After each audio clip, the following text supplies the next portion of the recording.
One of the almost unbelievable but true events that happened in World War II is the story of the All-American, a B-17 that flew back from a mission after an enemy fighter collided with her and almost cut the plane in half.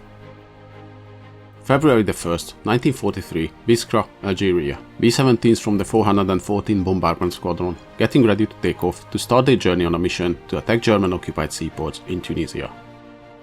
The B-17s taking off one by one. Amongst them is the All-American.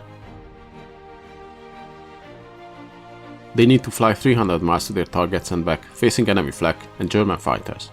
The bomb run on the targets went well. Despite the enemy fire, the B-17s dropped their bombs and turned around to make the 300-mile trip back to their base. German fighter planes kept attacking the bomber formations, while the B-17s were running for safety, trying to get out of the fighters' range.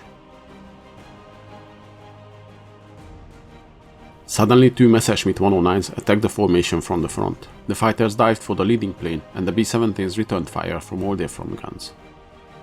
The first fighter attacking the lead plane was hit and fell from the sky burning, while the second one, aiming for the All-American, started to turn away, but suddenly the pilot got hit and couldn't finish the turn.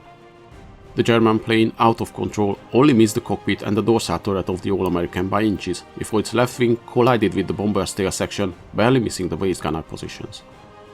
The B-17 shook violently as the colliding fighter almost completely tore the tail off from the plane. The whole tail section was barely attached to the fuselage, only the right side and some parts of the floor remained. The tail gunner was trapped in the twisting, shaking, creaking tail section, while the waist gunners looked at the damage in disbelief. So did the crews of the other planes in the formation. That was the moment when Lieutenant Charles Cuthbert took the famous picture from another B-17. It was unbelievable enough that the B-17 didn't fall apart, but to keep flying and be controllable, that was a miracle. The All-American lost two engines, the left horizontal stabilizer and the left elevator of the plane was gone. The rudder and vertical fin has been damaged, and almost every control wire to the tail section severed.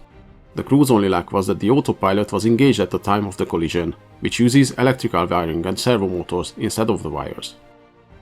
The pilots used these controls to steer the plane, which kept flying though the tail twisted and swayed and seemed it will break off in any moment. Other sources say they managed to control the plane using the bomb sight controls, though the autopilot version seems more probable.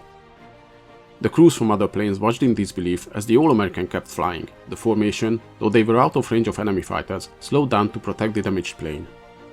Just after they reached the Allied airspace, the other B-17s pulled ahead to start their landings.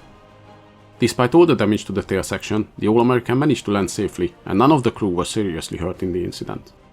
The plane was later repaired and served on until the end of the war. Hope you guys enjoyed this video. Please leave a like and in the comments let me know if there's any interesting events or vehicles you'd like to see.